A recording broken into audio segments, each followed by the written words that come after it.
according to my clock on my computer. So I kind of like to get started. Last week we finished up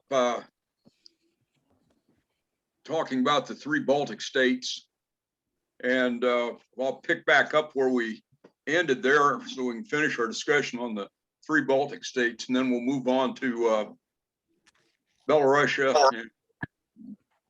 Ukraine, and Moldova today, and then get started on discussion of the Czech Republic.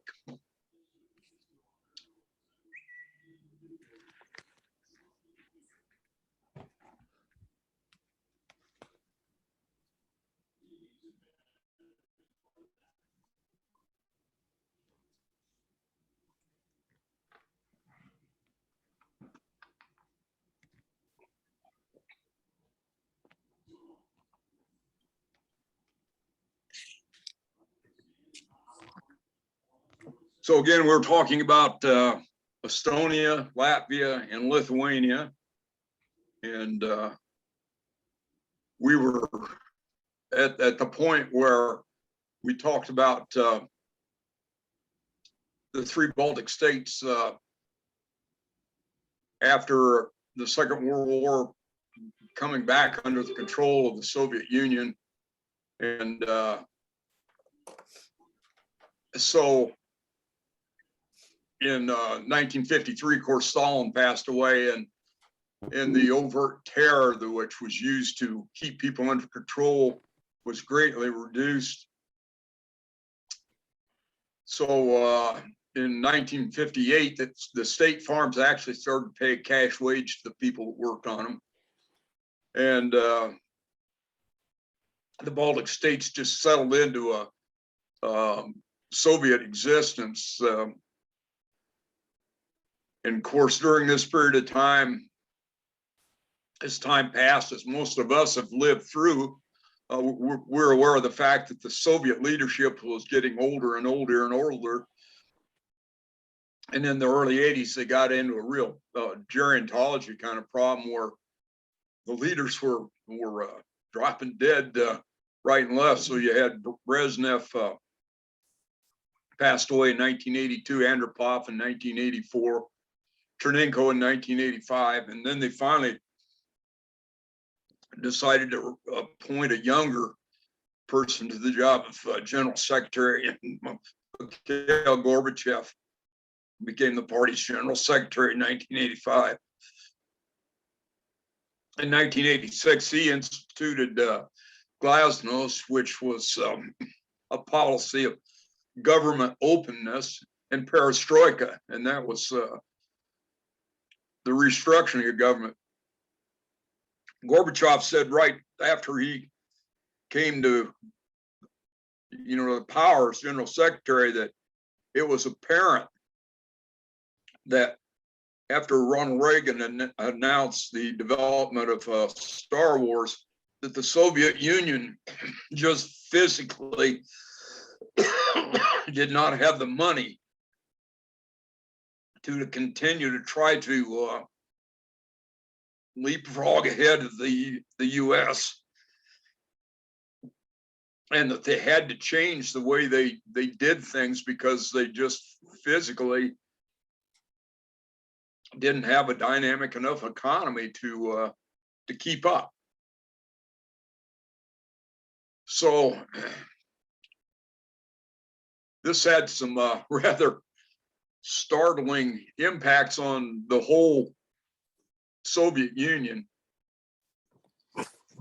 So in April 13th of 1988, the Estonian Popular Front to support perestroika was announced on a local Estonian TV show.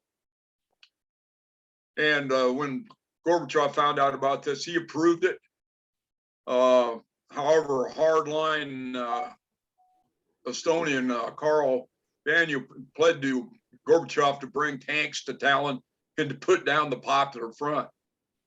Of course, this was kind of, I think, what Gorbachev was trying to get everybody in his government to do was to try to look at things from a little more progressive standpoint. And so he rejected the plea for show of power, and instead he appointed Banjo Valjas as the new party secretary in Estonia, and basically sent Karl Vanju into retirement. Valjas signaled right away that he was willing to work with the Popular Front. And the culmination of this cooperation was that what was become known as the Singing Revolution. And to me, this is really an astonishing event. To me, it would take a great deal of organization that they actually, and this Estonian Popular Front, put together a rally of Estonians, and they actually claimed that they had 250,000 people come together to sing in unison in Tallinn in 1988. Latvia and Lithuania experienced their own openings and awakenings in October of 1988. And as a result of this, Gorbachev appointed some allies to top spots in these two countries also to replace old hardliners. So one thing was really apparent right in this period of time in 1988, Gorbachev was working very hard to get the really old hardline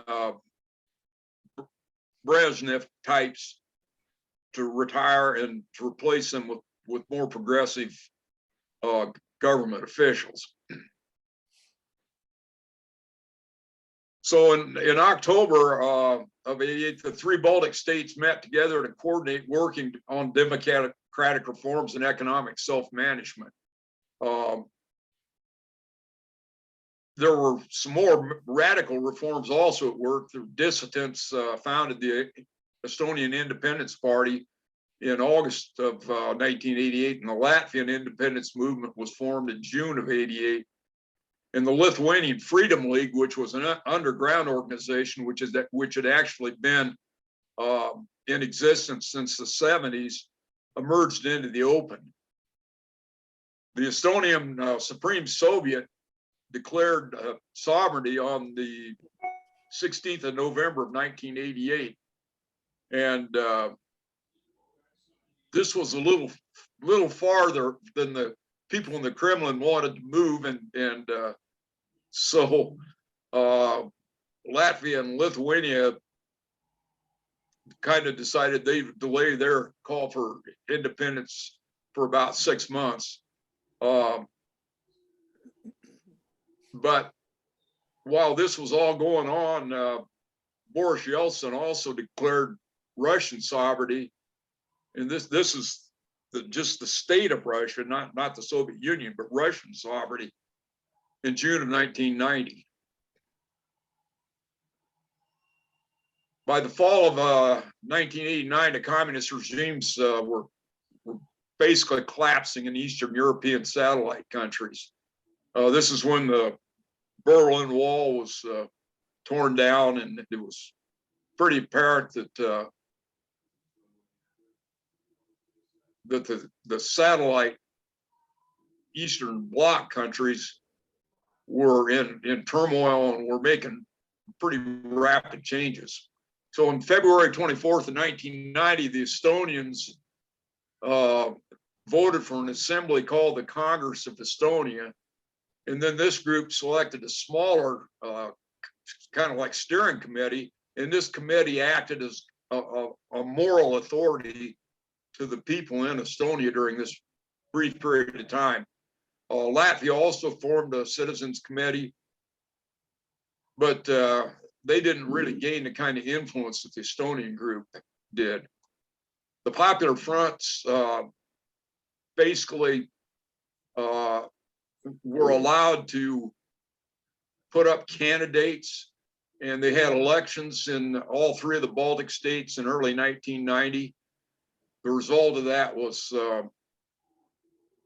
that the Popular Fronts won majorities in all three states And so it was obvious at this time that the people in these three countries were basically stepping up and showing their own intention of self-governance. So Lithuania declared independence on March 11th of 1990. Estonia declared it on the 30th of March, and Latvia on the 6th of May. The Kremlin objected and tried to enforce an economic blockade of the Baltics. After 3 months, France and Germany kind of stepped in and proposed a face-saving solution to the Kremlin, and Gorbachev ended the blockades at this time. In December of 1990, several low-level bombs were detonated outside the Latvian Soviet military installation, and I could find no real explanation of really exactly who was in charge of setting off these bombs, but they did happen, and I don't know whether this is like a false front kind of thing that happened, or whether this was actually, independence seekers that did it. But anyway, it caused a kind of a reaction, and then in January of 1991, January 7th, the Lithuanian government actually collapsed because of economic problems, and January 12th, the Lithuanian National Salvation Organization declared it was going to assume power. So this was this front organization, like I said, that had been in existence since the 1970s. Because of the fact that they said they were going to assume power, the Kremlin sent troops, and this resulted in 14 unarmed civilians being killed. And a vivid image went worldwide of unarmed civilians trying to push a tank off the body of one of their fellow demonstrators. At this time, Yeltsin went to Tallinn, Estonia, and he signed a declaration of bilateral relations with the three Baltic states in January 13th of 1991. January 20th, the Soviet troops ransacked the Latvian Department of Interior in Riga. Now, this is kind of the last gasp of the old Soviet organization trying to exert their authority and power over the Baltics. So on March 17th of 1991, the Baltic states decided to boycott Gorbachev's all-union referendum and preempted it with their own referendum on independence. On July 31st of 1991, the Soviet troops executed 7 Lithuanian border guards. Again, I think they were trying to start some sort of an action like's going on right now in the Ukraine. The Baltic states had actually been working with Western governments at this time to achieve a recognition of their independence. So on August 19th, a state emergency committee took over the Gorbachev government. And this was headed by Boris Pugo, who was actually a former Latvian party general secretary. So it's kind of interesting when this coup took place to try to push Gorbachev aside. It was led by a old hardliner from Latvia. So at this time, General Kuzmin, who was part of Pugo's organization, tried to impose martial law on the Baltics. And the Soviets tried to gain control of government buildings and of all the TV transmission towers.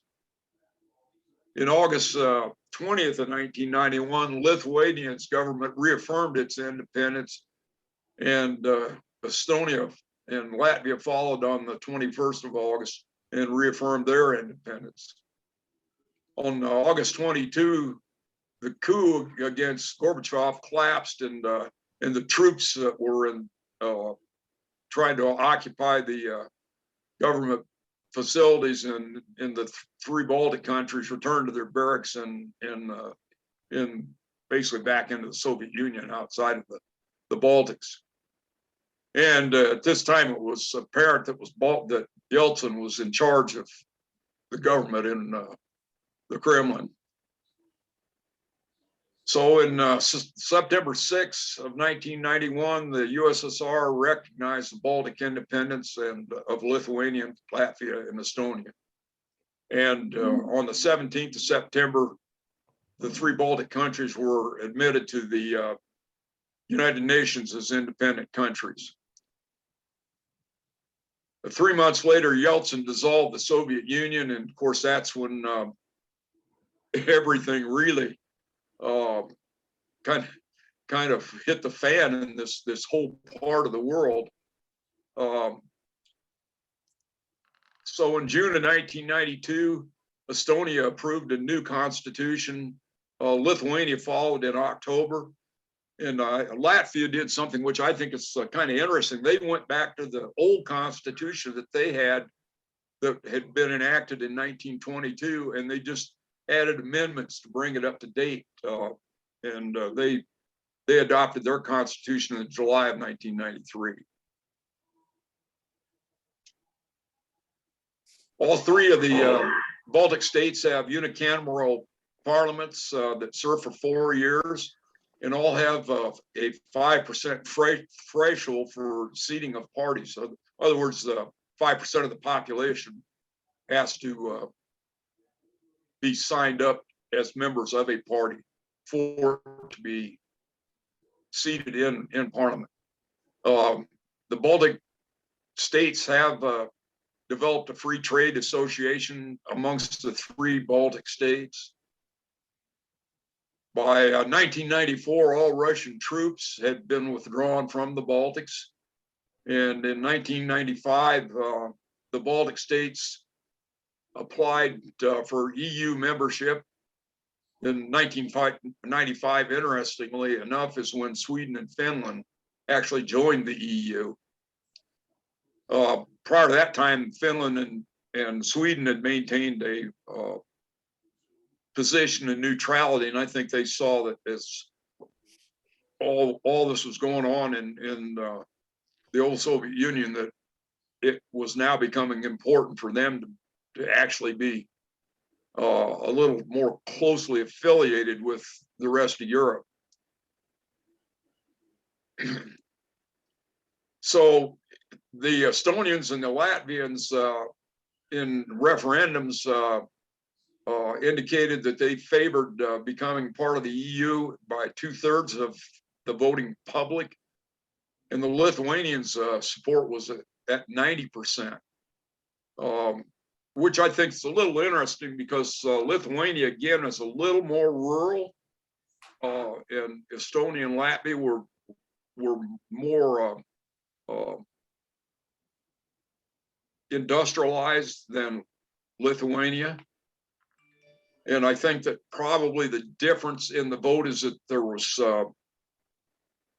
just a little higher level of old hardcore communists in Estonia and Latvia than there were in Lithuania. So Estonia, Latvia, and Lithuania, along with Poland, Hungary, the Czech Republic, Slovakia, Slovenia, Malta, and Cyprus all joined the EU on May 1 of 2004. And the three Baltic states had joined NATO in 2002. And in 2017, was the first time that the Baltic states conducted multinational NATO deployments, which were training exercises in their states. And the most up-to-date piece of information I gleaned that I added here is that Lithuania has achieved natural gas independence from Russia as of this month. They opened a LNG terminal that is capable of supplying 100% of the natural gas needs for Lithuania.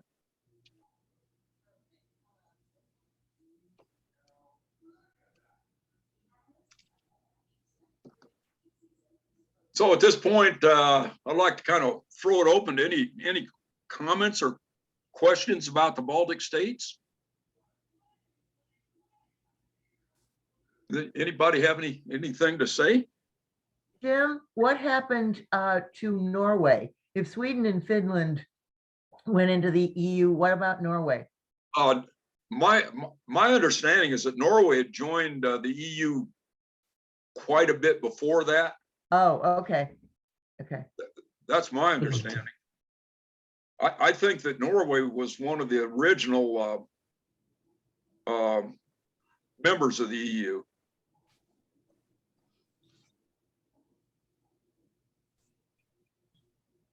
Jim? Yeah. This is Betty Stoller. Val Hoover is from Latvia, and she is an ex-teacher, and she spoke at our teachers' dinner a few years ago about when the Russians came in and drove her and her family out, and they came to the United States. And she's a wonderful speaker and very interesting. I know Val. You know Val? Yeah. But boy, it just brought it all home how scary it was when I was growing up. Well, just for general, sorry. Yeah, go ahead. For general information, Norway is not member of EU. And Oh, isn't it? No, Okay. because Norway has lots of oil and gas. So to them, it would be an significant economic disadvantage to join EU. That's my interpretation if I did not join. I happen to have visited Latvia in 1988, which was a very interesting time to be there. And also Boy, I guess. Russia. It was sort of like the 60s in the States that everybody was, they were joining what they call these independent groups. It was a new thing for them that they had groups that were independent of the government of the Communist Party that were allowed to meet and, you know, looking to radical changes.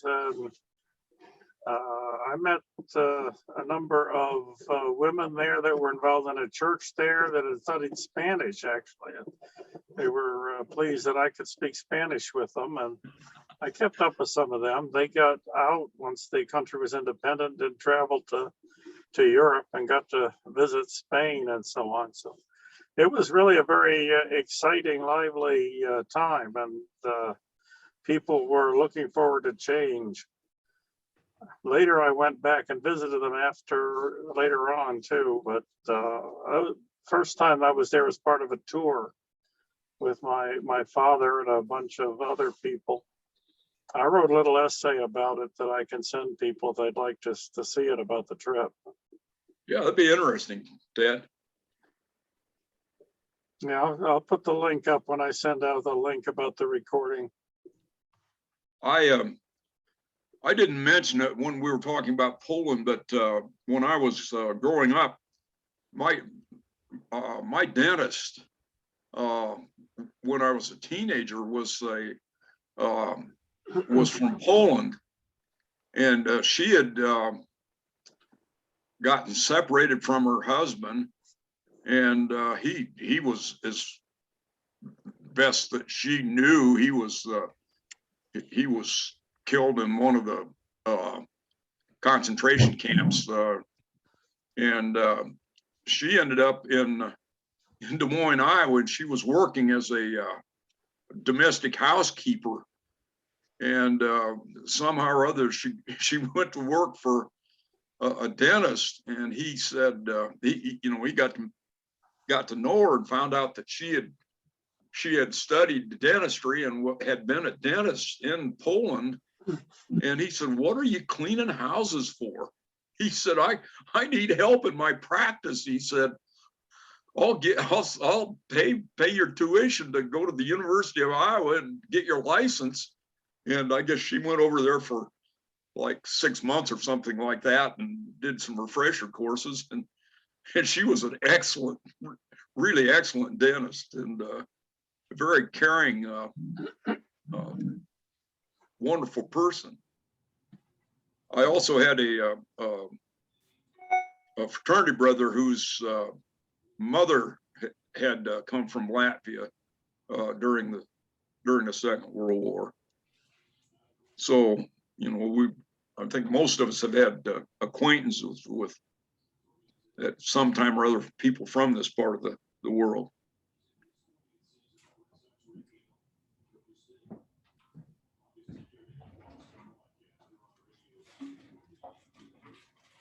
I'm sure that a lot of you have been keeping up, but there's certainly a great deal of activity going on in these three Baltic states and in Poland right now with NATO forces and with refugees.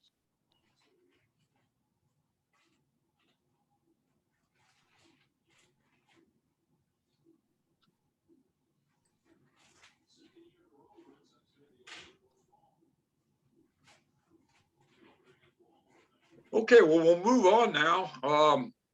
The next country I want to talk about a little about the history of is Belarus. And this is a map of Belarus, and it's south of Lithuania and Latvia and Russia, and it's is bordered on the east by Russia and on the south by Ukraine and on the west by Poland. And of course, there's the little Russian obelisk up there, and you can see it up there. It says Russian Federation. That's Kaliningrad. And so this is the location of Belarus, and Belarus's capital is Minsk. And it's not a heavily populated country. Again, it was pretty much a rural country. Its history from the period of about 1200 to 1795 it was a part of the Lithuanian Duchy.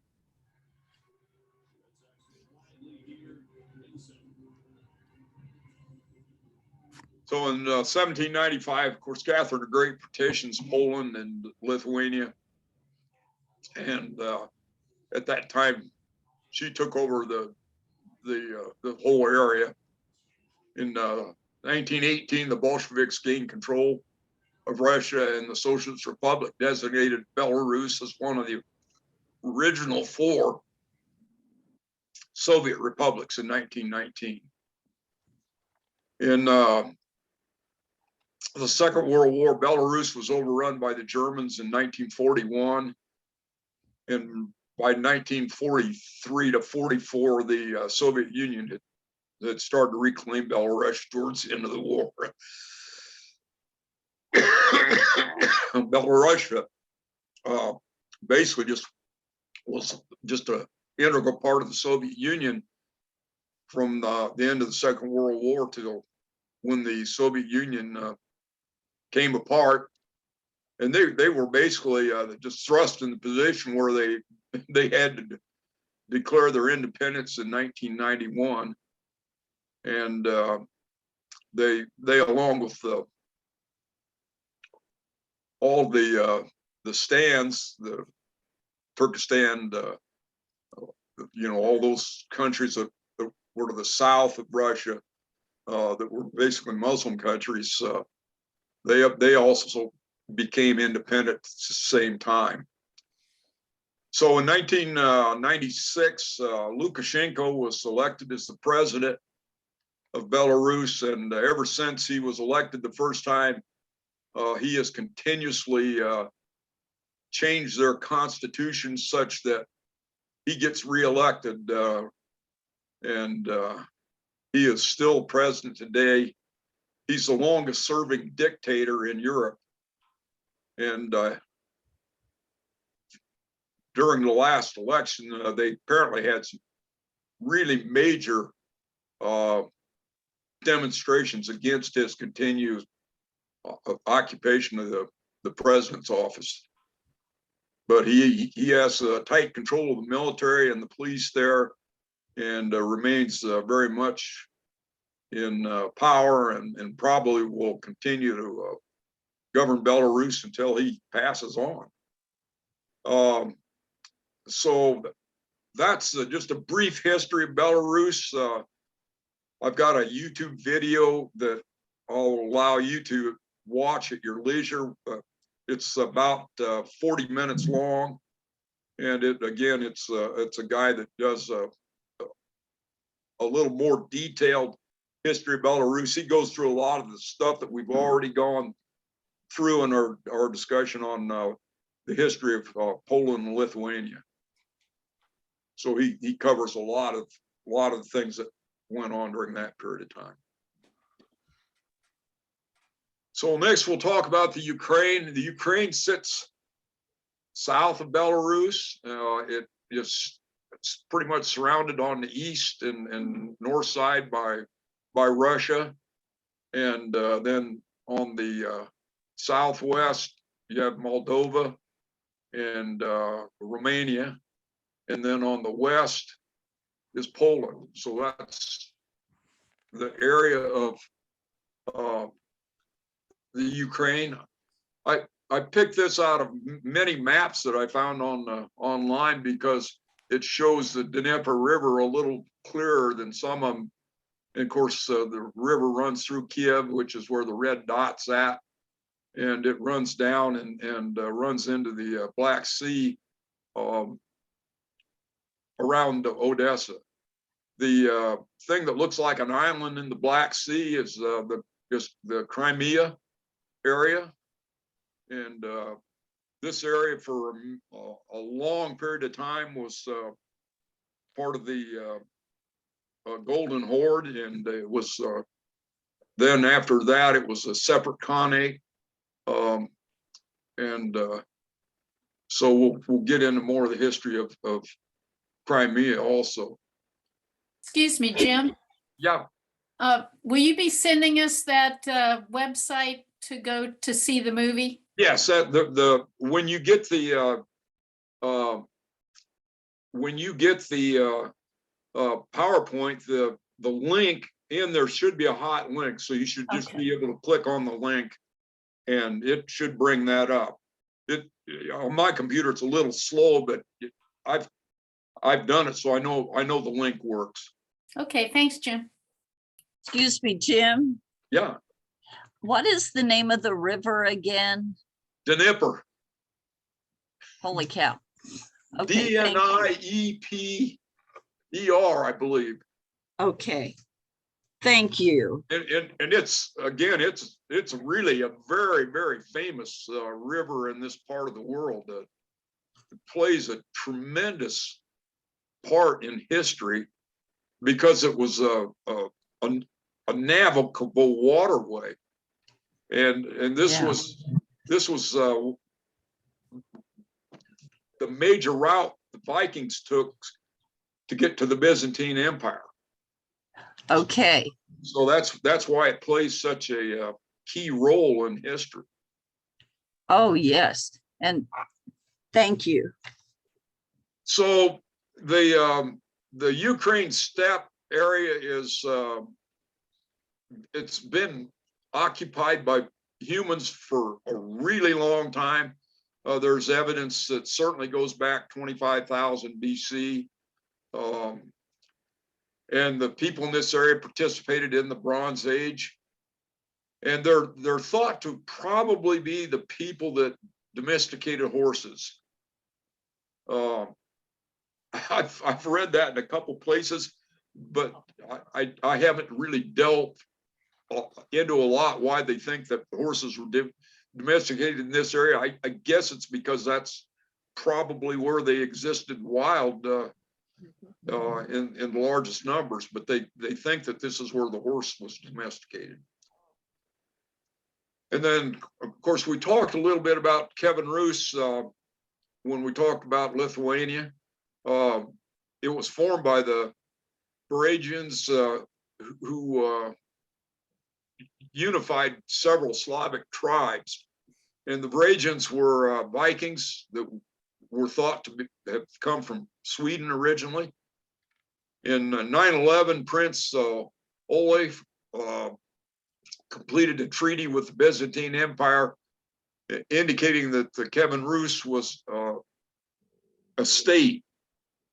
So this is the kind of the first historical recognition of the Kievan Rus area as being a unified group of people that have a single leader.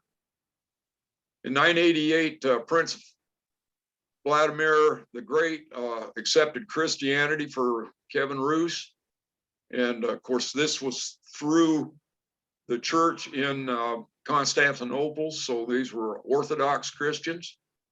In this, shortly after this period of time, Santa Sophia Cathedral was completed in Kiev, and this is again a very, very old church. It dates to about 1000 AD. And Kiev itself is a very much older city than Moscow. Yaroslav the Wise ruled the Kievan Rus from about 1019 to 1054, and he was the ruler when it was as a country was at its peak.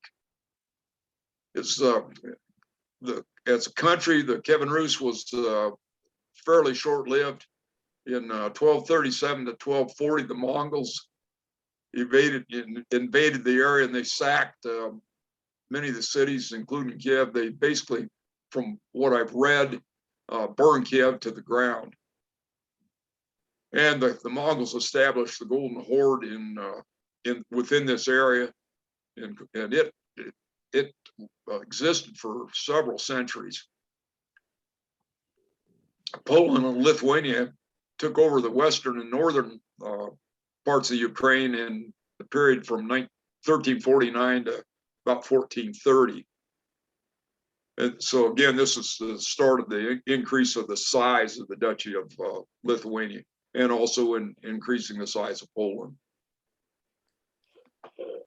In 1441, the Crimean Khanate breaks free from the Golden Horde, and they became their own independent governing body, and they take control of the southern Ukraine. So that's the area that's the little island peninsula, and then the area that's to the north a bit. In 1596, Poland establishes the Uniate Church, and that will dominate in Western Ukraine and Western Belarus. And it's created as part of the Union of Brest. And in 1648, the Cossacks, who were kind of an independence group of people who settled in the eastern Ukraine. So they're east of the Dnieper River, and they did not like the treatment they got from the Polish nobles and Ukraine, or the Lithuanian nobles, and they decided that they'd start their own state. And they came together, and they went to the Muscovy and asked the Tsar for recognition as an independent state, and he agreed to recognize them, and they thought that they were going to become truly independent of Russia, and it didn't quite work out that way. So in 1654, the Treaty of Pereyaslav establishes the hetmanate of the Cossacks as a vassal of Russia, and it really meant that they were under the control of the Russians at that point in time. In 1686, Poland signed a treaty with Russia called the Treaty of Eternal Peace, And this was after 37 years of conflict with the Ottoman Empire in what is the Ukraine and the partitioned part of the Cossack Hetmanate to Russia. So this particular treaty basically was supposed to say that the Polish or the Russians wouldn't fight each other for land. And of course, this treaty didn't hold up too terribly long. In 1708, the Mazeppa uprising attempted to free the Hetmanate from Russian rule. And this was during the period that was called the Northern Wars. And this is the wars that pitted Russia against Poland and Sweden. So you had these three powers, Russia, Poland, and Sweden, pretty much fighting each other at this period of time. And this Mazeppa uprising wasn't really successful in doing anything other than probably bringing a lot of pressure on the people from Russia. So in 1709, there's the Battle of Poltava, and Peter the Great defeats the Swedish and the Cossacks at this battle. So again, this uprising is put down as part of this Battle of Poltava. In 1761, Russia just plain abolishes the Eastern Hetmanate and creates Little Russian governorate, and that's a transitional entity that was used until full annexation 20 years later. At the period of full annexation, that area that's the Hetmanate is now just totally part of Russia. From 1772 to 1795, most of Western Ukraine was absorbed by Russia through various partitions. The last being the one where Catherine the Great just basically did away with Poland and Lithuania. In 1783, Crimea is annexed into Russia by Catherine the Great. So this is again more of her land grabbing. In 1800 to 1889, the Ukrainian area now is under the control of the Russian czars, and the Ukrainian people kind of have a cultural awakening. There are some Ukrainian literature starts to be created. There's education in Ukrainian, and there's historical research into the whole area, and the center of this kind of enlightenment is the Habsburgs run province of Galicia, which is the extreme western part of Ukraine. And so Galicia was acquired from Poland as part of the partition, and it became a real center for Ukrainian political and cultural activity.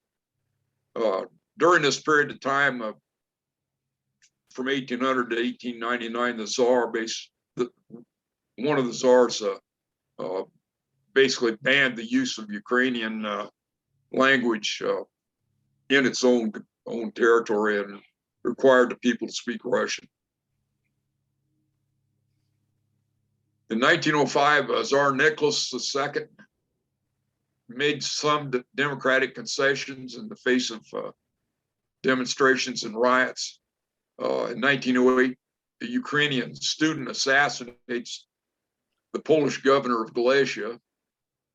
In 1917, Tsar Nicholas abdicates the throne of Russia, and of course in November of 1917, the Bolshevik coup occurs in Petrograd, and the Bolsheviks take over the government. So during this period of time in 1917, a central Rada is set up in Kiev during the collapse of the Tsarist rule. The Rada is the parliament in Ukraine, and in 1918, Ukraine declares independence, and the civil war breaks out. And there's about, from what I can tell from reading, there's maybe a 2-year period of time where they actually tried to have their own government during this period of time. But in 1921, the Bolshevik Red Army conquers the 2/3 of the Ukraine, so that'd be from the eastern part to where basically where Galicia was at. And at that period of time, the western third goes back and becomes part of Poland. And so that's the period, the status between the First and the Second World War. In 1920, the Soviet government encourages the Ukrainian language and culture within strict communist political bounds. And this policy will be changed and totally reversed with the rise of Stalin. He basically just forbid the use of Ukrainian and made them go back to using Russian. In 1929 to 1933, 12 million kulaks were deported to Siberia and eastern Russia. So the kulaks are basically the poor farming peasants that were in the Ukraine. And this is part of Stalin's drive to collectivize all land in Russia. So in 1932 to 33, this is probably the absolute saddest part of history of Ukraine, and for that matter, probably the saddest history of all of Europe. And it's something that I don't think is hardly known by anybody. I'd never, until I read the first book I read on Ukrainian history, I'd never heard of it. But during this period of time, 1932 to 1933, somewhere between 3 and 12 million Ukrainians were starved to death by Stalin's policies. And this was not totally the result of a crop failure. This was a result of policy to get people off the land so they could collectivize farms. And this period is known as the Holodomor, and like I said, it arguably killed about twice as many people as the Holocaust. Like I said, this was just something I didn't know anything about. I think this is a kind of a real shortfall in the way people have been taught history in the western part of the world. Excuse me, Jim. Yeah. A few weeks ago, when the war first started, it was either PBS or CNN, one of those had a whole story about Stalin and the Holodomor, and I had never heard of it. Well, that's the same as me. I said, until I read the Borderlands book, I had never heard of it either. I hadn't either. None of my studies. Yep. And I just think this is you know, someone was going on about Hitler the other day, and it's like, you know, he was evil, but Stalin probably was more evil than he was. Yes, they said the people resorted to eating mud and bark off the trees. They came in their houses and just stole all the food. They took all their food, and they said, you know, people resorted to cannibalism to try to stay alive. It's just sickening. It is. And yeah, so, it wasn't publicized in my schooling at all. So in 1937 and 1939, Stalin wasn't done. He had a second wave of purges, and this was throughout all the Soviet Union. And during this set of purges, up to 1 million people were executed by Stalin's reforms. In 1939,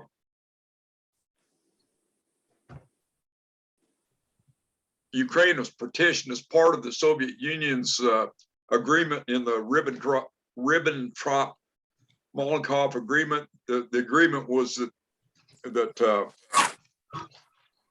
Stalin would keep the eastern 2/3 of the Ukraine.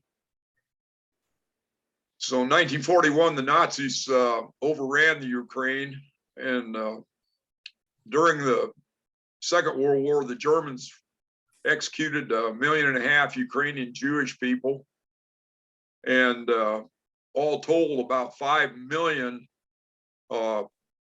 people in the Ukraine lost their lives fighting either against the Nazis or for the Nazis against the Russians. And we talked a little bit about that in the last session, about how a lot of the people were so upset about their treatment from Stalin that they switched sides when they were given the opportunity. So this was certainly was a major depopulating war for the Ukraine. So towards the end of the war in 1944, Stalin deported 2,000 Crimean Tatars to Siberia because he purported that they collaborated with the Nazis. And this was a very large part of the population of the Crimea at that time. So like we said, Stalin dies in 1953, and Khrushchev took over, and he transfers the Crimea to the Ukraine to be part of the state of the Ukraine. And during this period of time, it actually was 1956, the armed resistance of Soviet rule ends with the capture of the last commander of the Ukrainian insurgent army. And this insurgent army kind of formed at the end of the Second World War, and they kind of hid out in forested parts of Western Ukraine and in the mountain area.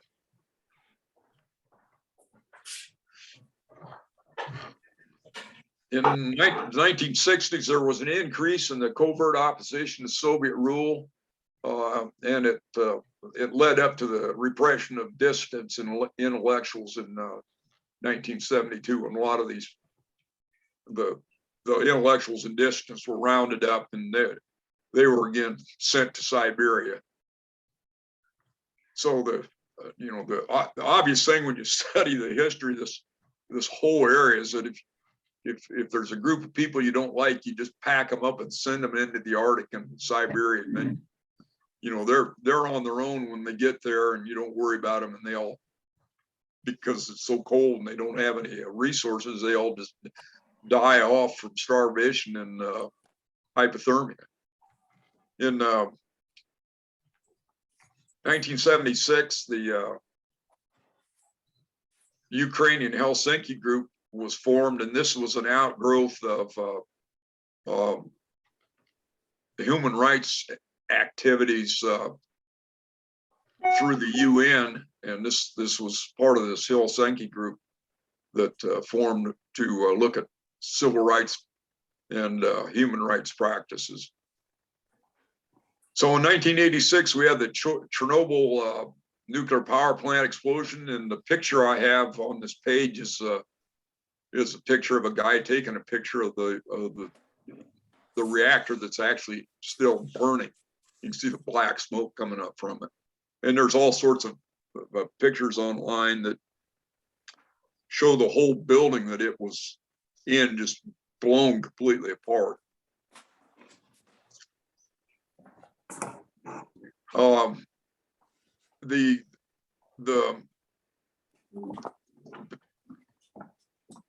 The reactor was, again, was the so-called number 4 reactor, and it was buried in concrete shortly after this occurred. And then sometime after that, they actually built a big containment building over the top of it. So in 1988, the first anti-communist demonstrations occurred in Lviv and Kiev. And this is, again, when the Gorbachev had come to power.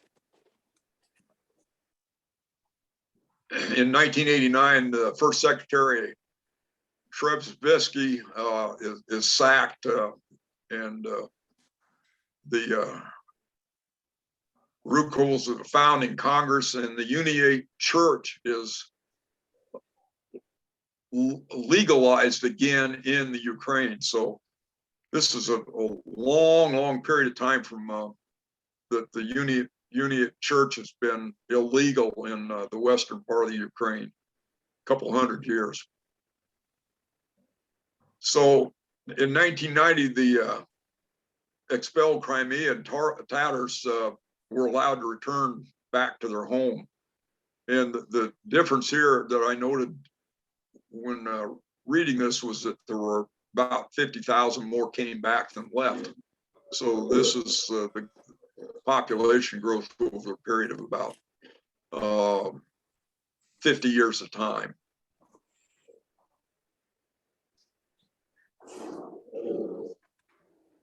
In October 1990, the Ukrainian Autocephalous Orthodox Church was legalized by the Patriarch in Istanbul. So this basically allowed the Ukrainian Orthodox Church to separate itself from the Orthodox Church in Moscow. And of course, in 1991, the Soviet Union ceases to exist and Ukraine declares its independence. Again, as many of the parts of the Soviet Union came apart, they really were unprepared for becoming independent countries. So in 1994, they have a presidential election, and Leonid Kuchma is elected. He exceeds Leonid Kraychuk. In the one book I have, they describe Leonid Kuchma as a reptilian character.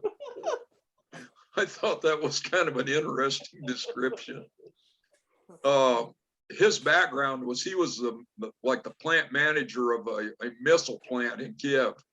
So he was supposed to have industrial experience, and so they thought he knew how to manage stuff. I think as it turned out, all he probably knew how to manage was how to extort and corrupt money out of the tax coffers and everything. But he did, when he first came into office, he did try to come up with a kind of a balanced approach to having overtures to the West, and also having strong alliances with Russia, as he viewed the Russian Federation as his major trading partner.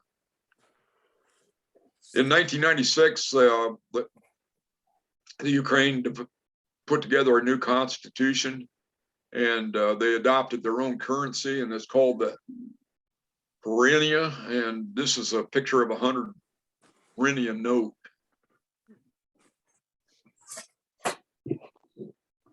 In 2000, Chernobyl shut down the remaining 3 reactors, and as of now, the plant is still undergoing decommissioning. And like I said, the number 4 reactor has been buried in concrete, and it has a very, very large structure that's built over the top of it. As a result of the Chernobyl Hey, incident. Jim, you're gonna have a break?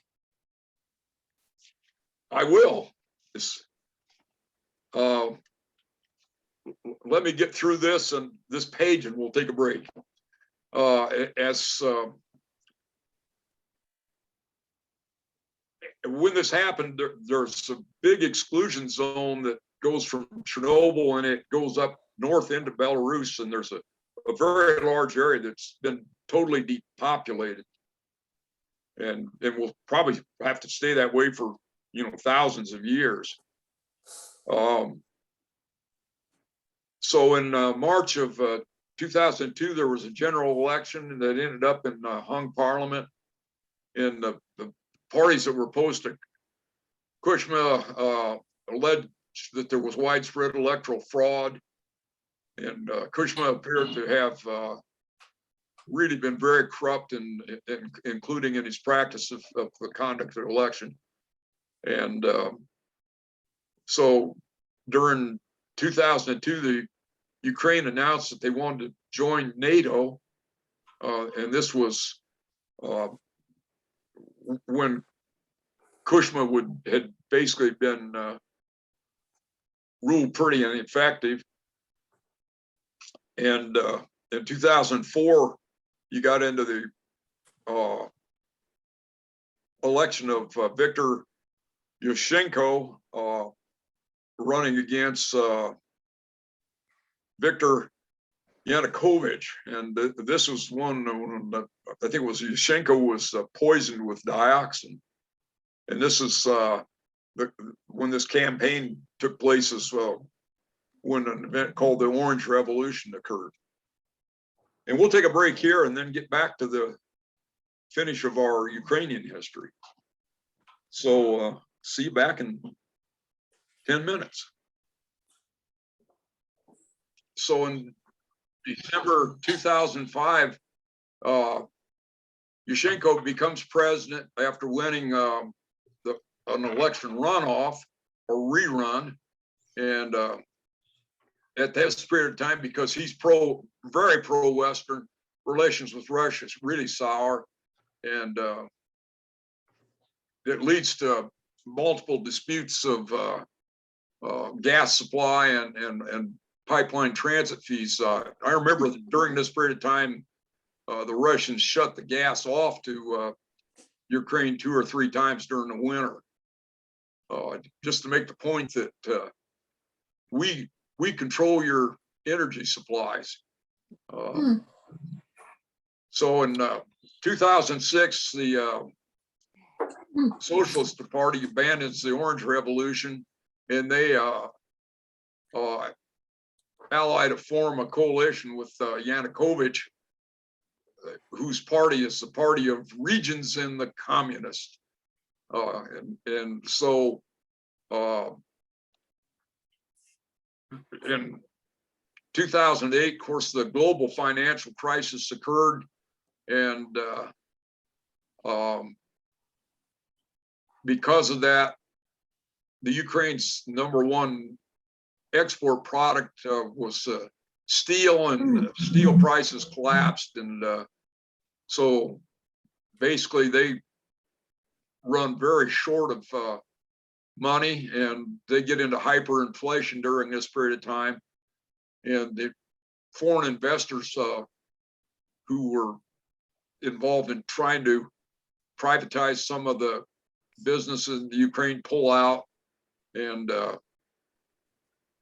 so Yanukovych wins a second round of elections. So you've got the Russian guy back in the presidency. So in June 2010, Parliament votes to withdraw the NATO application. So this is Yanukovych's people again, and so they withdrew an application that had been sitting on the floor for several years. In October 2011, a court jails Yulia Tymoshenko for abuse of power over the gas deal with Russia. in 2009, and she Yes. was Mhm. again, she was a government kind of official that got No, because involved I didn't know where you wanted me to corruption. get it from. I have some here at home that are thawed. In November 2013, there was another big protest. They are only Big doing meals revolution. now, and they're only doing sandwiches, but my side dish is Someone mac and has their cheese. It's not microphone much to on. make a dinner out of though. Somebody that's talking, could you turn your mic off? Yes, please. I do. It's up to you. I don't mind, because I wouldn't mind getting some soup. Mary, and I have Mute your some extra microphone. soup here, but I Marianne, please turn off your microphone. Okay, yeah. I don't really care too much. I don't really know of any other places. Jim, don't I really think wanna you go have to the Indian ability to restaurant 'cause mute it's out of the Marianne's way. microphone. It's Please, okay. Marianne. Chances on the way home if I go down 19, so I wouldn't, no, it would not be out of the way to go there.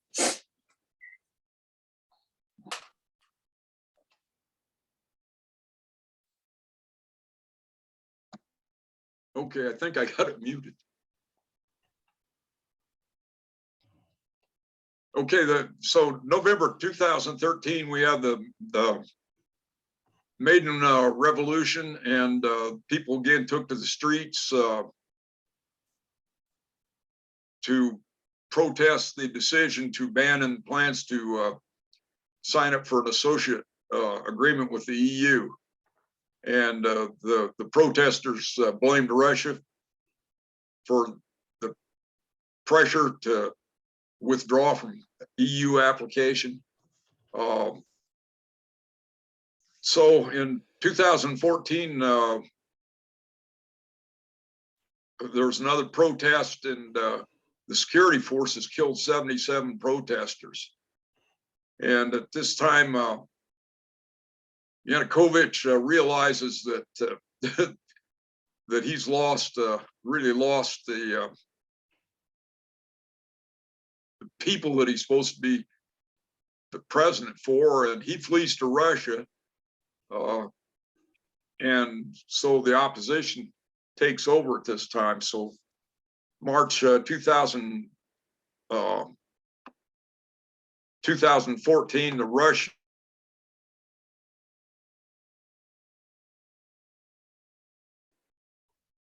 and this prompts the biggest East-West showdown since the end of the Cold War. And the US and European Union impose sanctions on Russia.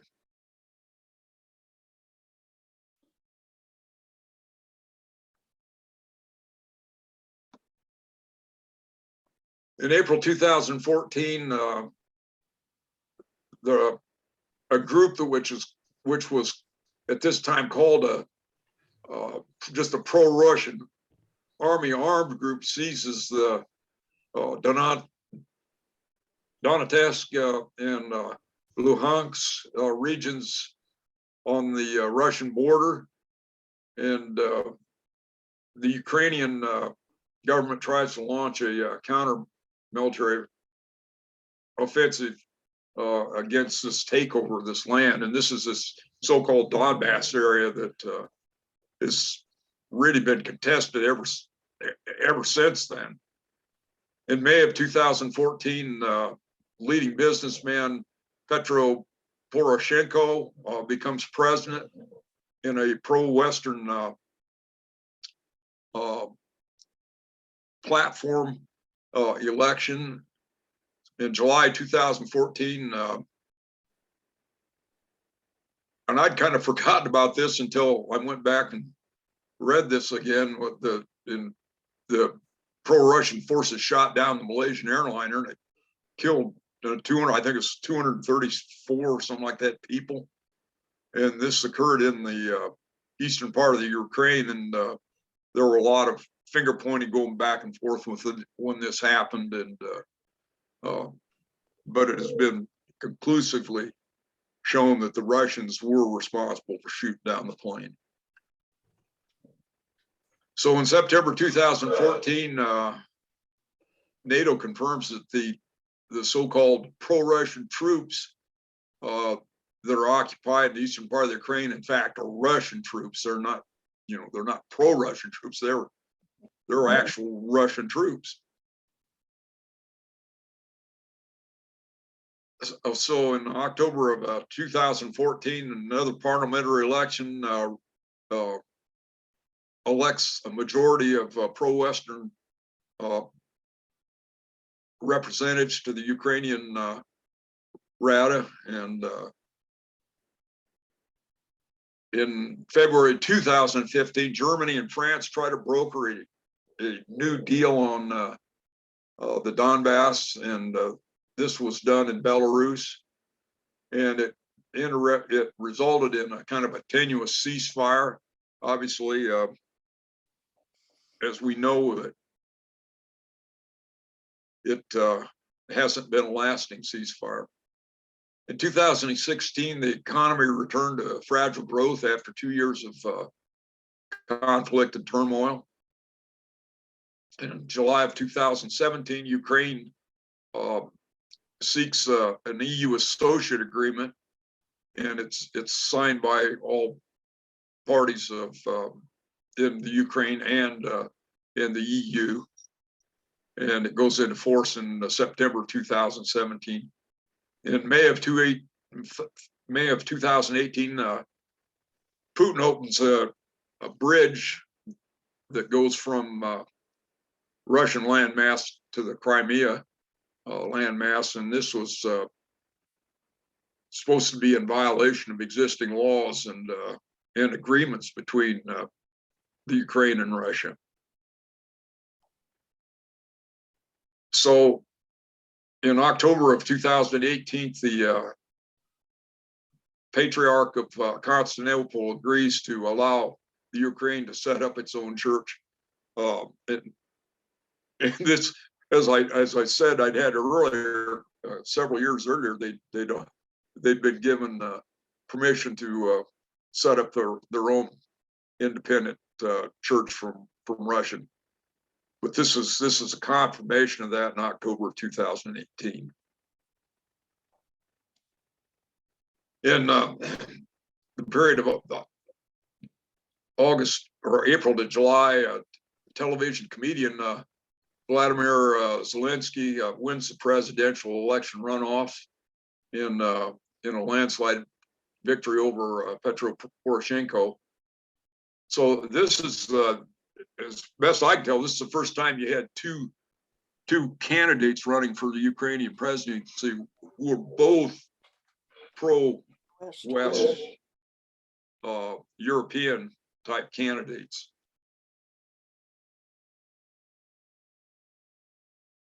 He takes office in May, and his servant of the People's Party wins parliamentary elections in July. In August of 2019, Parliament appoints his aide, Alexei Ankarak, as the prime minister. And then in September of 2019, Russia and Ukraine swapped prisoners that were captured as part of the seizure of the Crimea and the intervention in the Donbass area. March 2020, President Zelensky appoints former businessman Dennis Shimel to be prime minister, with a mandate to stimulate industrial revival and improve tax receipts. And in March of this year, Putin orders attacks on the Ukraine. So I have another link in here. This is another person's history of the Ukraine. This one's about 12 to 15 minutes, and it's kind of pretty much what's here, but it's an opportunity for to have somebody else run through the history. So we're going to now move on to an area which I literally knew nothing about, other than the little dribs and drabs that I've read about it, and that's Moldova. And this is a map of Moldova, and as you can see, to the west is Romania, and to the east is the Ukraine, and there's a strip that's along the Ukraine border that's kind of in violet, and that's a little independent area, and the rest of it is Moldova. And during a lot of Moldova's history, it's been known as Bessarabia, and this little area has been fought over for centuries. So we will now listen to a little, I think, pretty well done commentary on the history of Moldova.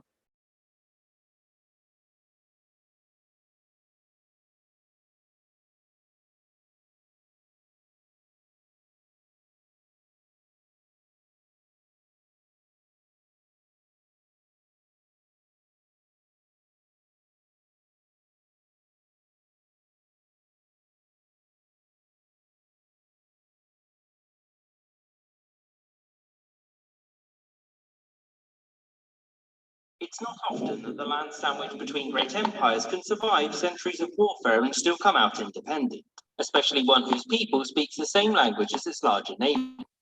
Yet Moldova is one of those lands, and here it is today, a sovereign nation. But why?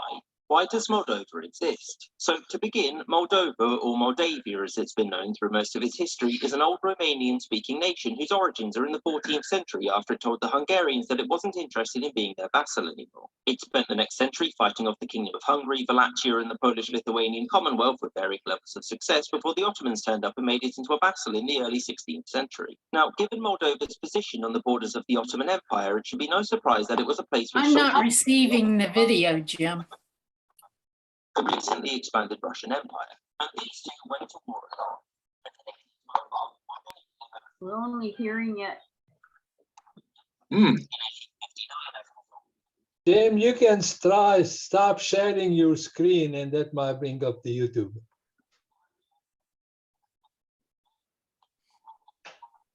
Is this video or is it just audio? I don't- Can you see it now? Now it's up, yes.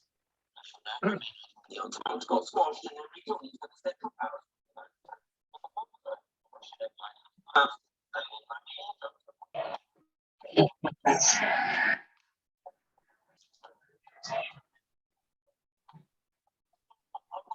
After Romania, the people living there were perfectly happy with this arrangement. Someone who wasn't happy with the arrangement was Joseph Stalin, of Moscow. In 1939, he was established.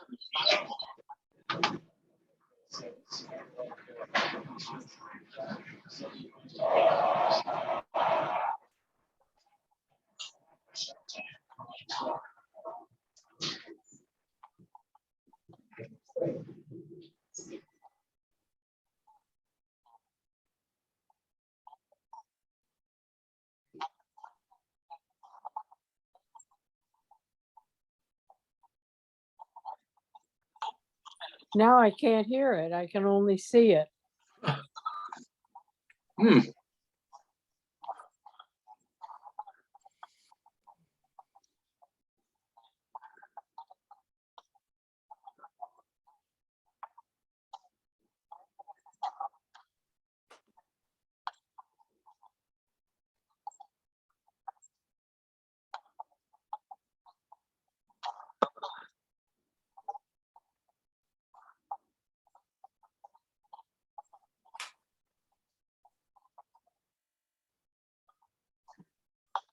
Jim, when you connect the share screen, there's a little box on the bottom left that says include the audio. And if you don't click that, then we don't get the audio. Oh, really? Yeah, if you start the share screen over again and make sure you click that box, then the audio will come through. You have to turn it off and start it over when you forget that. Well,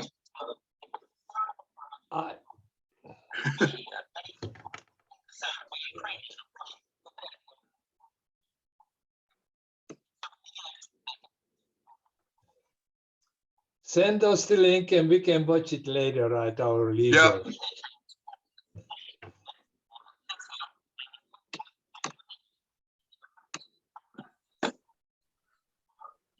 Yeah.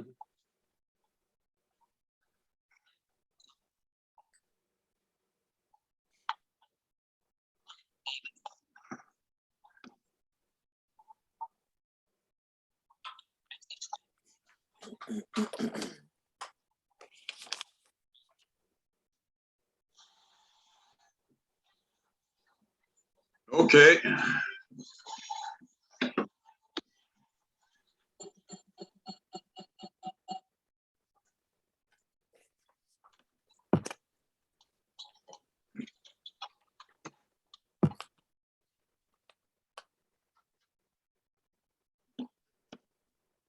Ah, I'm sorry.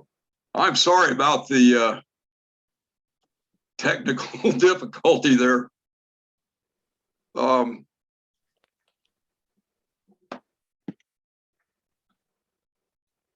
Again, this is a link. I'll just let you all have a chance to watch through this again.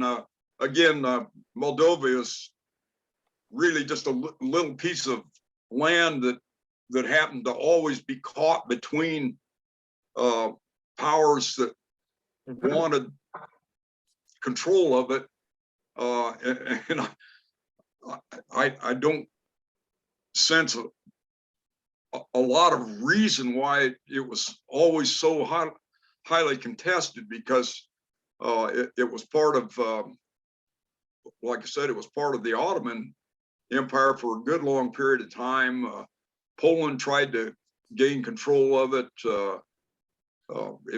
The people have a lot of relationships with their neighbor Romania, and in fact, I think most of them are really Romanian people, and I thought it was kind of interesting if you were able to hear it, that presentation that the Russians made them use the Cyrillic alphabet, and as soon as they gained independence, they said, no, we're going to use the Latin alphabet. That's what we always used before, so we're going back to the Latin alphabet. So again, this is an attempt to really cover the countries between the Baltic and the rest of Eastern Europe.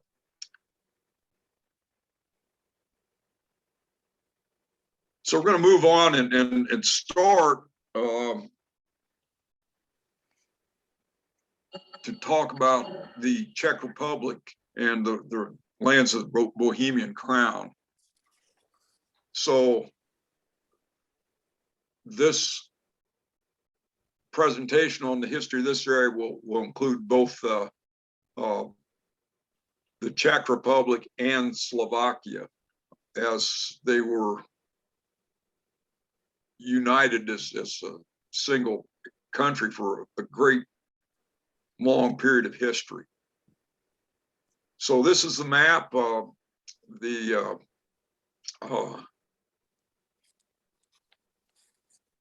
German republics were pretty much around the northwest and western part. You have Hungary that's under the southern part, and Poland. Jim, I'm not getting the map. I'm still on the Baltic states. Me Oh. neither. We're Yeah, seeing me your too. whole screen, Right. not just, Me I too. thought, do you have it now? Oh, there it is. Yeah. there it is. We got it now. Okay. I thought I pressed the right thing on share, but I guess I didn't. So this is the Czech Republic. As as it is today. You have, it's, as it shows here, it's broken up into Bohemia, Moravia, and then there's a little slice up in the kind of the northeast there, which is the Czech part of Silesia. And then the next map is a map of Slovakia with its capital, Bratislava, which is clear in the kind of southwest here. And this is a map of the overall area where the Czech Republic and Slovakia sit in relationship to Europe. You can see the Czech Republic is shown in yellow, and then Slovakia is to the east.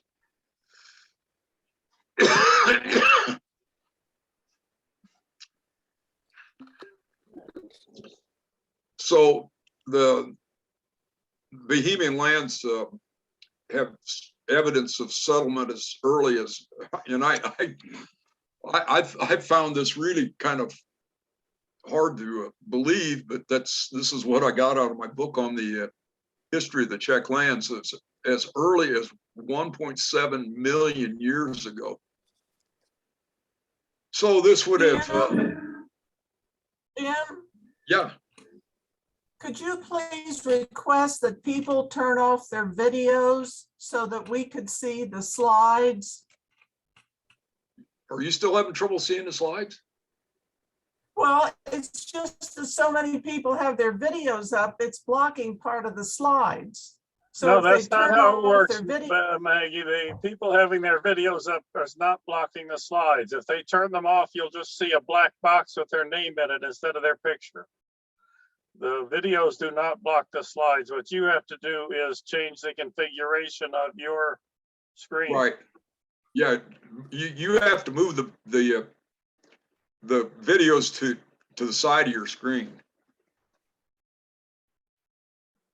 If you click on view in the upper corner, sometimes you get some choices. Or else you can go to the top of the box with all the videos and you can click on the thing to minimize it. People turning off their videos won't make any difference. It'll just, you'll see their name instead of their picture. Well, isn't there anything to get rid of those? Well, Yeah, go there up is, to but you view. have to do it. We can't do it for you. Can't do it for you. It's you should have something that it may be on your list. It'll say more, and you can go there and you can. Well, if I may say so, in the Yeah, go upper right-hand corner, there is a very small sign saying view. Click on that.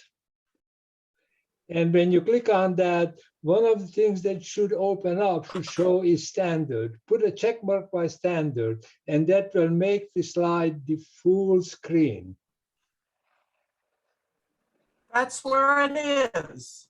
And try the side-by-side speaker instead. And sometimes with the standard, the things overlap. It doesn't work right. You can try side-by-side with speaker and gallery. I still don't understand why we're seeing people's faces. Can't you turn off your video? No. The turning off the video will not make any difference, Maggie. You'll just see a box with their name in it. Like where you see Ernie Novak, it says Ernie Novak.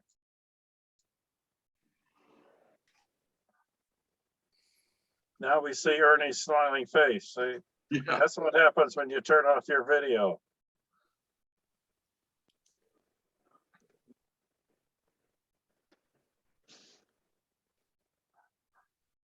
Okay, Depending, so let's go back. The Bohemian lands have been occupied for a long period of time. If you go back to certainly 1,700,000 years ago, this is it probably even predates the Neanderthals, but there's definite evidence that they were inhabited through the Paleolithic or the Old Stone Age, and then on into the Neolithic. The lands may or may not have been occupied during the last ice age. That's a little indeterminate. Certainly, by 10,000 years ago, the ice age was over, and people had adapted to the change in flora and fauna in this area, and they were definitely inhabiting the Bohemian lands 10,000 years ago. During the Neolithic, the people went from being hunter-gatherers to farmers, and the interesting thing that they brought out in this book was that only cattle appear to be native to Europe. Sheep, goats, wheat, and barley were imported from the Middle East. And so we know this from archaeology of different places. Farming societies had clearly formed by 5000 BC and pretty much all of Central Europe. And the earliest known people that lived in this area were the Celtic tribes, and one of them were the Boii, and they inhabited Bohemia during the Roman times. And so there is some writing in Roman history from about the 4th BC that recognizes the Boii.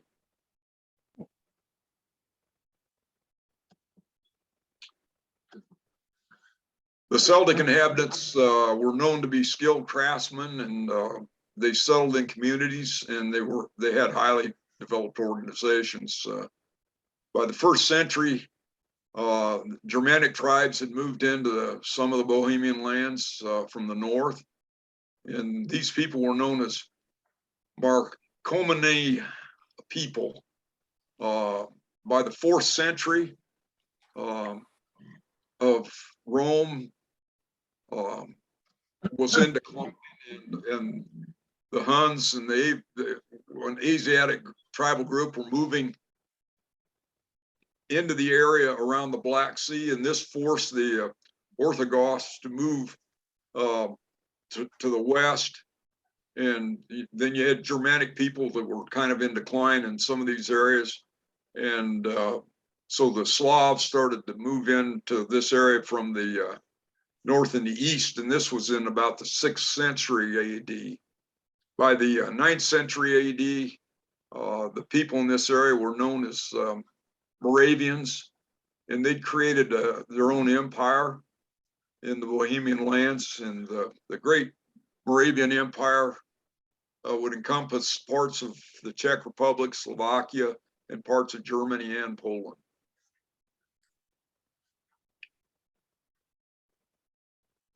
The Germanic people started to convert some of these Moravian people to Christianity. In the 9th century, Radislav, the ruler of the Moravians,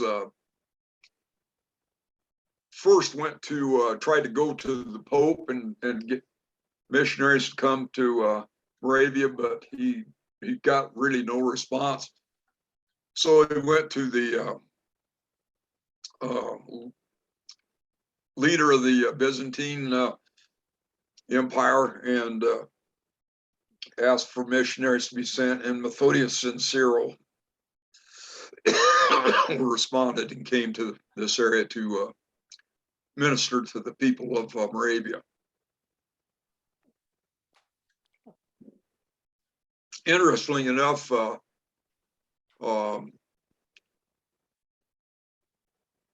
Cyril actually went back to Rome, and he did some study with the Catholic Church, and then he went back to finish ministering in this area. In 921, 14-year-old Wenceslaw became the king of Bohemia, and when he came to age, he wanted to convert the rest of the Bohemians to Christianity, and his brother Boleslav opposed him doing this, and it led to his assassination. And he was sainted shortly after this happened, and he was killed in 929. The Moravian Empire reached its peak under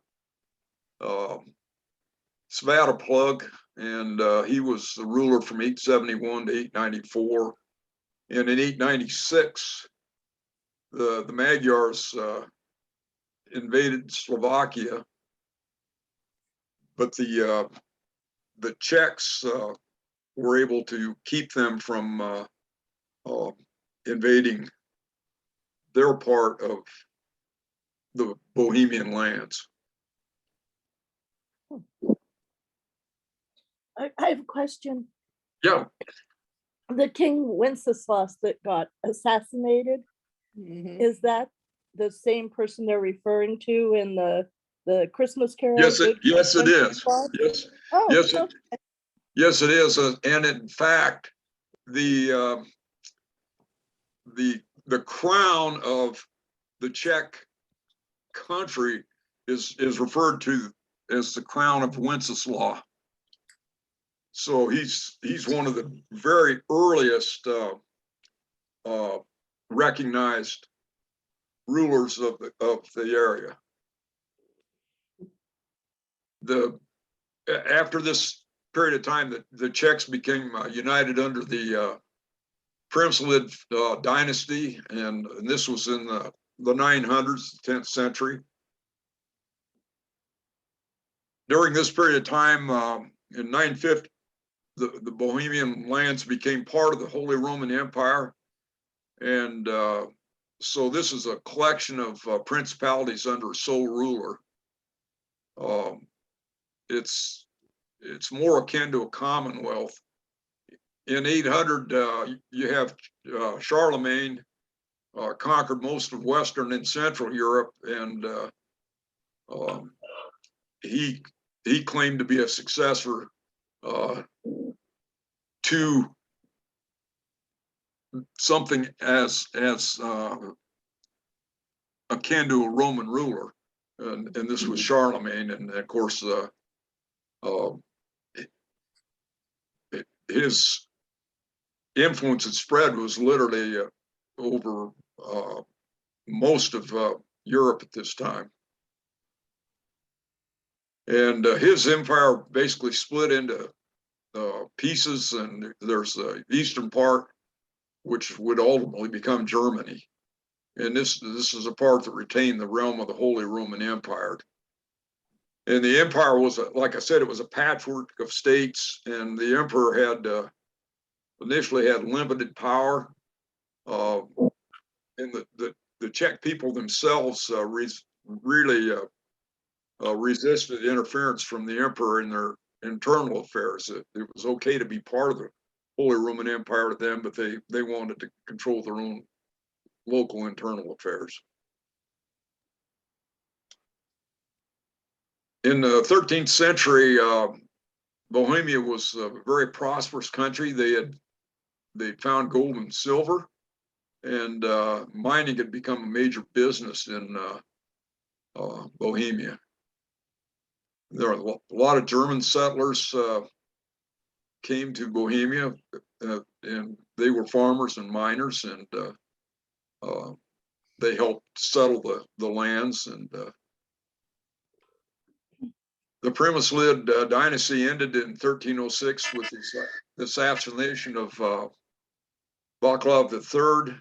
The Bohemian nobles at that time offered the crown to John of Luxembourg, and he was the husband of Vaclav's sister. So I guess that makes him Vaclav's brother-in-law. And John ended up being an absentee ruler most of his rule, but his son Charles, or Karl the Fourth, was noted as the ruler of Bohemia when it was a very rich country. And he was elected Holy Roman Emperor in 1355. So again, as history shows, the Holy Roman Emperors were elected by electors from each one of the individual states that made up the Holy Roman Empire. And they were elected for life, so he became the emperor in 1355. In 1356, he issued a golden bull that confirmed that the Holy Roman Empire was a commonwealth of sovereign states and not a single state. And I think this is a really important concept to keep in mind as you look at Eastern European history and the relationship with the Holy Roman Empire. He also introduced more effective farming techniques as were used in France that allowed for increased production in agriculture, and this further increased the wealth of the Bohemian lands. He was also instrumental in the building of public structures, and he supported the arts. And in 1348, he founded the University of Prague, which is the first university in Central Europe. And it's obviously it's one of the oldest universities in Europe. So the next important era we have in the Bohemian lands is the Hussite movement, and this is a movement that occurred about a century before the Protestant Reformation. By the 14th century, the Catholic Church had become incredibly wealthy and also corrupt. It become so corrupt that there was actually a schism in the church, and this led to the appointment of two popes, and both popes claimed to be the true leader of the church. And people started the actual members started to demand some reforms, and one of the reformers was John Wycliffe in England, and his teachings and thoughts migrated to Prague University.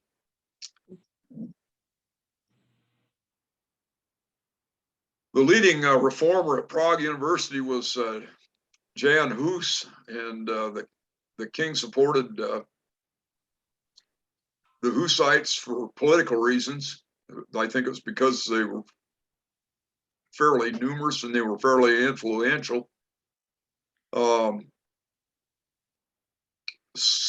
the Prague University served students from all over the Holy Roman Empire, and the students were actually divided into 4 different groups.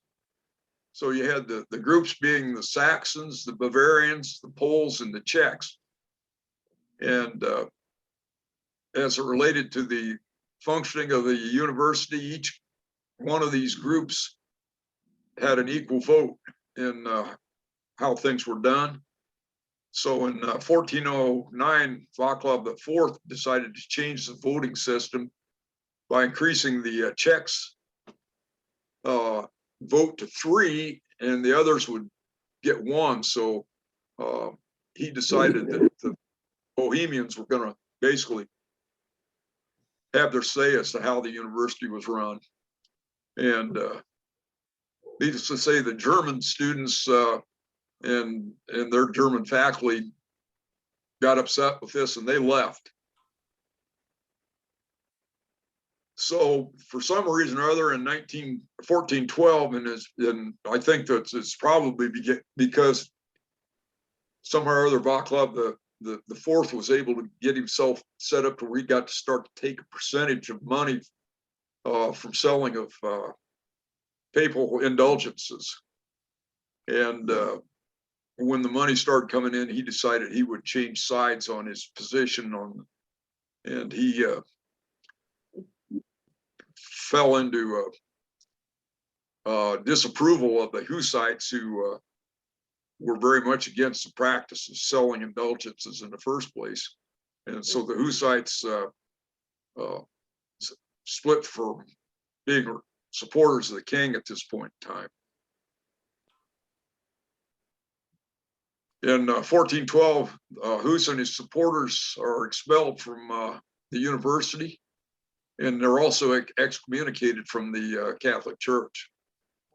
So Hus and his followers become wandering preachers within the Bohemian lands. And again, this is about a century before the actual Reformation occurred. So this is 1412. The Reformation, I think, was in 1517. Is usually attributed to the Reformation. Eventually, Hus is called to the Council of Constance to answer for charges of heresy. And at this time, the Holy Roman Emperor Sigismund promised Hus that he'd have safe conduct to go to the council. Nevertheless, he went, he was tried, he was convicted of heresy, and he was burned at the stake in July of 1415. The Czechs were appalled over Hus's treatment, and they pushed through many reforms to the church in Bohemia. So part of their reforms were priests that they thought were corrupt were removed from the parishes. And so in 1418, Václav IV reinstated many of these removed priests back to their parishes. And when this happened, Hus's followers revolted. And they threw many of their enemies out upper story windows. Oh my gosh. Very Christian. You're very Christian. So at this time, the Pope retaliated by preaching a crusade against the heretics. So this would be the Hussites. And they actually came to blows, and the Czechs defeated the Crusaders of the Pope. And under their leader, Jan Žižka, they met the Catholic Crusaders and actually sent them to defeat. And they did this by surrounding themselves with heavy wooden wagons. And the men and the women both fought, and they used farm implements as weapons, and they crushed the crusade at the Battle of Vitkow. And at about this time, the Hussites split into two different factions. There was a radical group, and they were the Taborites, and they took their name from the founding town of Tabor. And the Taborites basically attacked the church for its excessive wealth and the privileges that the clergy extracted from people. And their stance was unpopular with upper class Bohemians who had wealth. They saw that the Taborites were basically people who were going to crusade for both social and economic reasons.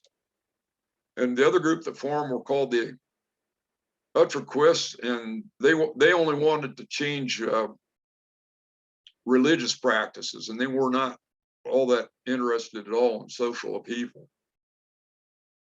So the Taborites and the Utraquists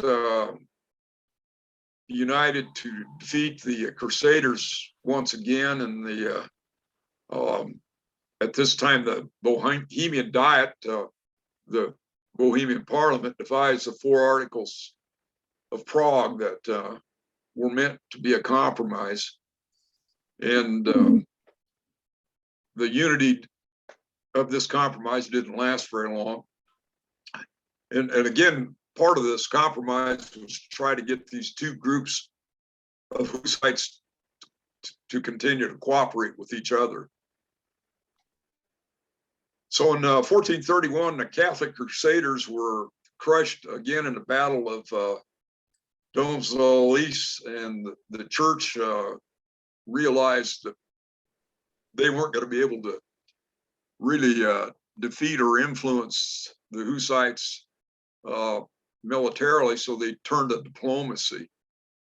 And so in 1433, they made peace with the Utraquists, and the Taborites refused to stop fighting. So the wealthier Czechs really feared the Taborites, and they didn't want to have social upheaval. So at this time, the Utraquists allied themselves with the church, and they went ahead and crushed the Taborites at the Battle of Lipany in 1434.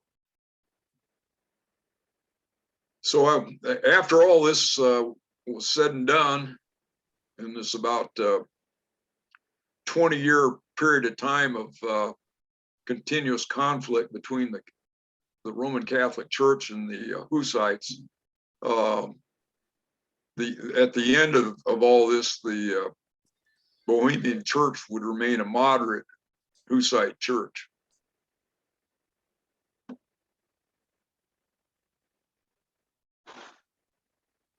So I think we'll go ahead and end up today's session at this point.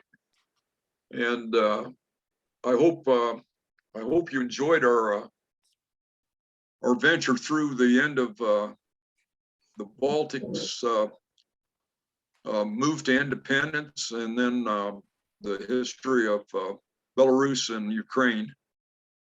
And like I said, when I send it out, you can hopefully successfully watch the 3 links on the narrated history on Belarus, on the Ukraine, and on Moldova. So I hope everybody has a good weekend, and I'll see you again next Friday. And we will continue on with the Bohemian lands, and then move on to Hungary. Thank you, Jim. Thank you very much. You give Very us a lot of information. Thank you. Thanks. Thank you. Hmm.